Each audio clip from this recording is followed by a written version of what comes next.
The other thing Aaron Cross said to me, which I hadn't heard him say before outright, was that he believes the FBI should have, that the sheriff should have given the investigation over to the FBI, which most of the other people, again, that don't even like the sheriff who I've talked to within the department haven't gone as far as to say that. They have pride in their department. They're like, They no, should. I think we could handle it. They were helping us, but Aaron is now saying, no, I think that they should have handed it over. And the reason he cited is because, and now we heard Kash Patel say this a couple days ago or last week, that they had hundreds of agents ready to go. Patel says had hundreds of agents ready to go, and Aaron's like, look, we don't have that kind of manpower. The sheriff should have Nobody recognized does. that they just had an army, and why not let them handle it? That is a reason to turn it over to the FBI because he obviously cannot get out of his own way.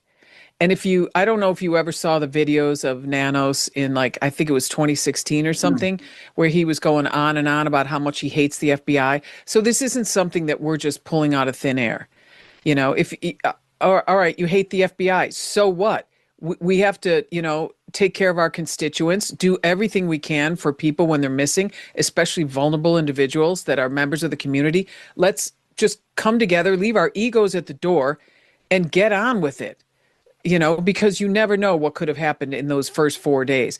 And to have hundreds of agents and analysts sitting in their hotel twiddling their thumbs instead of being with their family, instead of helping the investigation, instead of wasting American dollars, people are there to work, put them to work. A retired FBI agent sat down with an investigative journalist and said something that should have made every headline in America. She said the clown costume was overkill. She said it was designed to frighten. She said there were things about this case that she could not make sense of.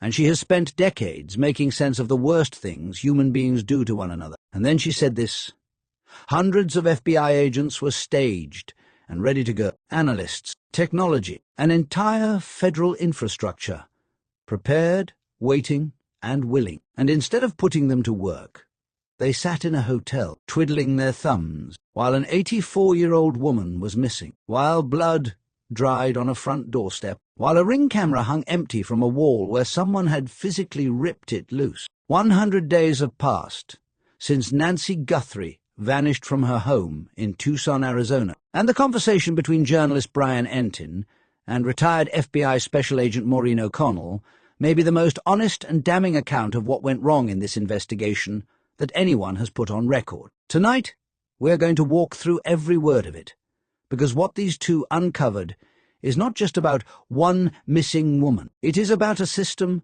that failed her, a chain of decisions that cost critical time, and a question that still does not have a satisfying answer 100 days later.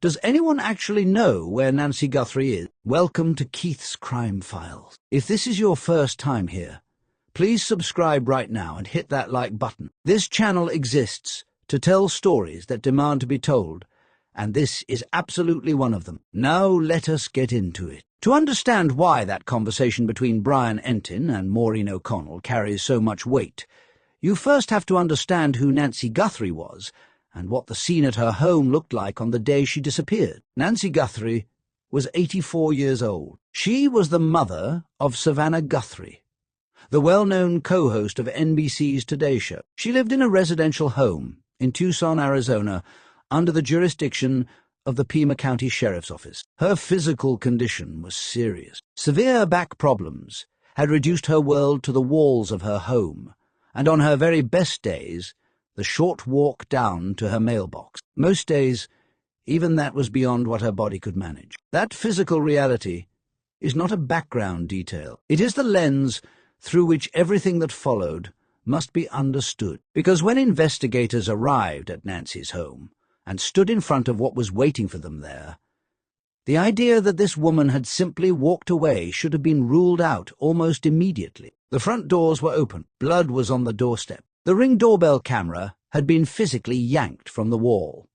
Not damaged by weather, not malfunctioning, but deliberately removed by someone who did not want to be seen, and a blood trail extended from that doorstep to the point where a vehicle would pull up directly in front of the home, not down the street, not toward the mailbox, to the curb, where a car stops, where a person gets loaded inside. Savannah Guthrie described the scene in her own words during a public interview. She said the doors were popped open. She said there was blood on the front doorstep. She said the Ring camera had been yanked off, and she said the family's response was immediate and unambiguous. Something is very wrong, but that clarity did not immediately translate into the investigation that followed. According to sources familiar with the case, detectives in the earliest hours were operating under the assumption that Nancy had walked away on her own. That assumption, applied to a woman who struggled to reach her own mailbox at a scene marked by blood and a deliberately disabled camera, shaped the initial response in ways that, by multiple accounts, slowed everything down. Sources close to the investigation told Brian Entin directly that this early theory cost the case critical time during the hours that are statistically the most important in any disappearance. There was a later attempt to clarify the confusion around this point. Sergeant Aaron Cross, the union president within the Pima County Sheriff's Office, told Brian Entin that what detectives had initially communicated was misunderstood. He said the family had not believed Nancy walked away physically on her own, but had instead considered the possibility that she may have called an ambulance herself due to a medical emergency and been transported somewhere under her own direction. That is a meaningful distinction. It means the family was never at peace with the situation. It means they were alarmed and pushing for answers from the very beginning. And it means that the gap between what the family understood and what investigators were acting on represented a miscommunication that burned through irreplaceable time. Then Maureen O'Connell and Brian Entin began talking about the costume. The presence of a costumed figure connected to the circumstances surrounding Nancy's disappearance is one of the most disturbing details in this entire case. The figure was described as dressed in a clown-style outfit with tactical elements. And when O'Connell analysed it, her language was careful and precise in the way that only someone with her level of experience can be. She called it overkill. She said there were too many aspects of the costume that did not belong, too many deliberate choices layered on top of each other. And her conclusion was direct. That costume was designed to frighten. Think about what that means for a moment. Whoever came to Nancy Guthrie's home that day did not show up impulsively. They thought about what they were going to wear. They made choices intended to cause fear. They disabled the camera. They left through a point that suggested a waiting vehicle. Every element of that scene reflects a level of planning and premeditation that stands in direct contrast to the disorganized response that followed on the investigative side. And that is precisely what O'Connell and Entin dug into.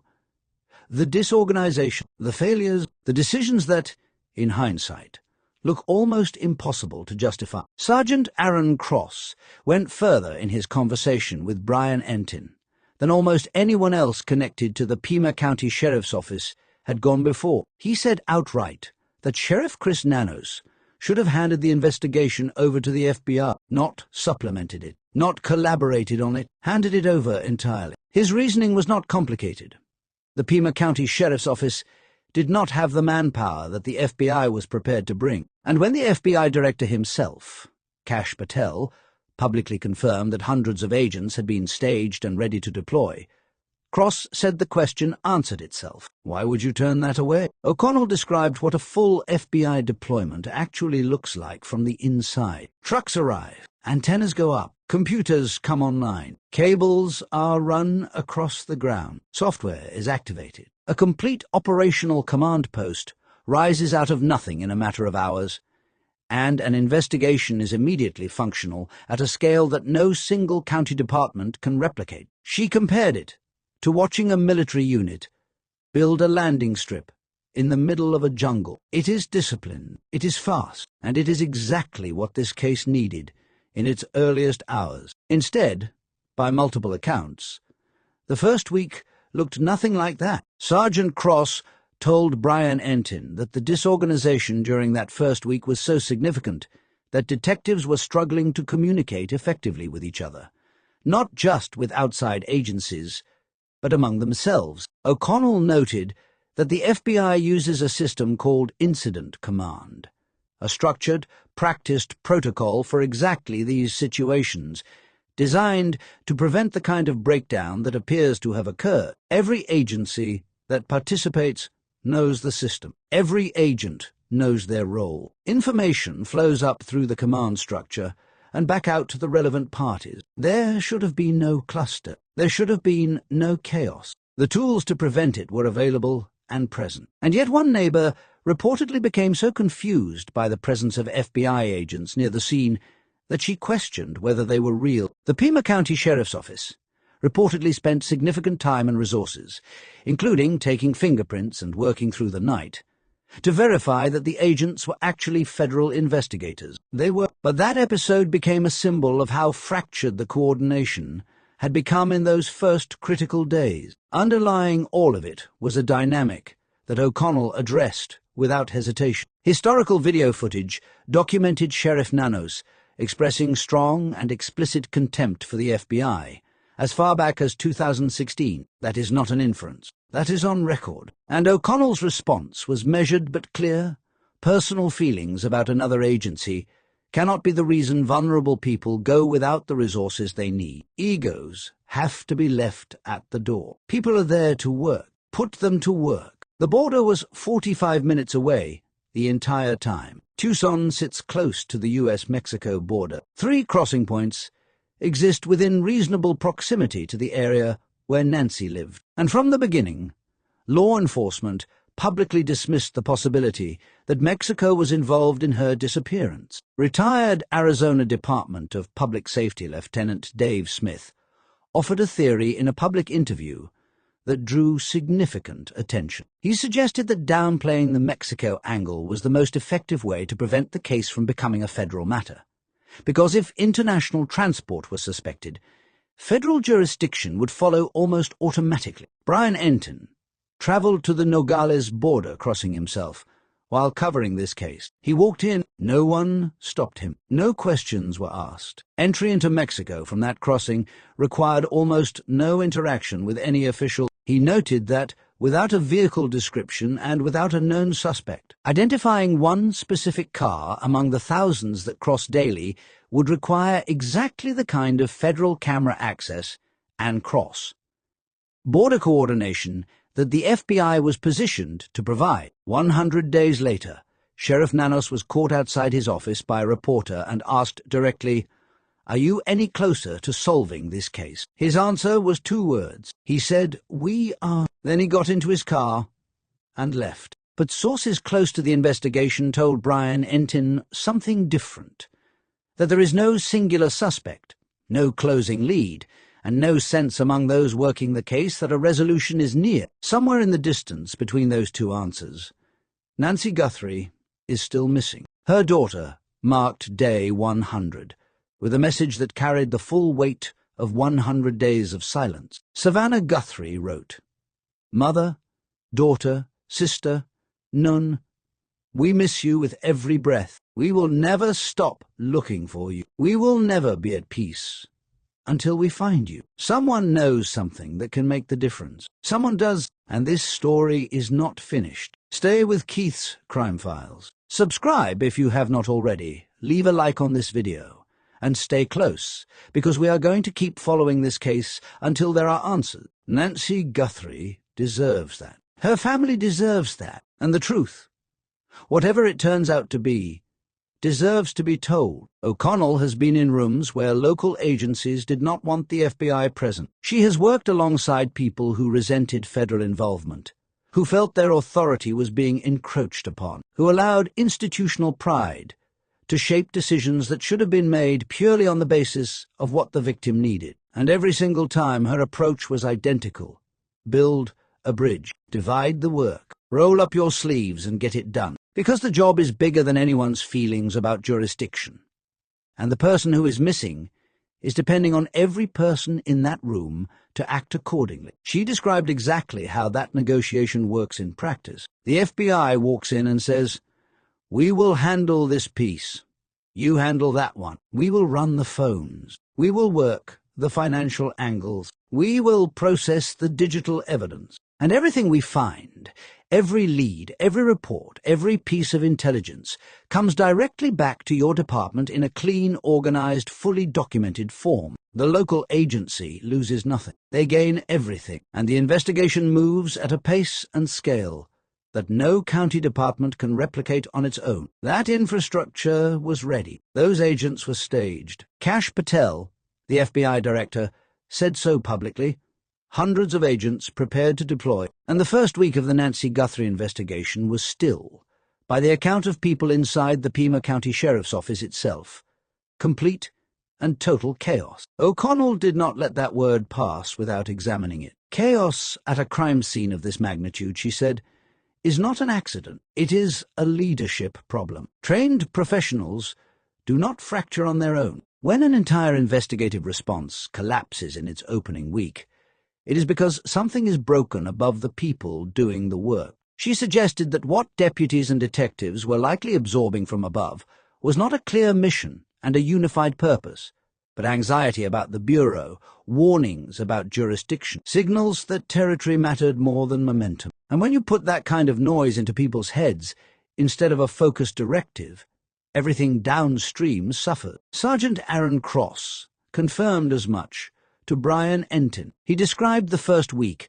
as so disorganized that detectives were struggling to communicate effectively among themselves, not just with outside agencies, but with each other. O'Connell's response was unambiguous.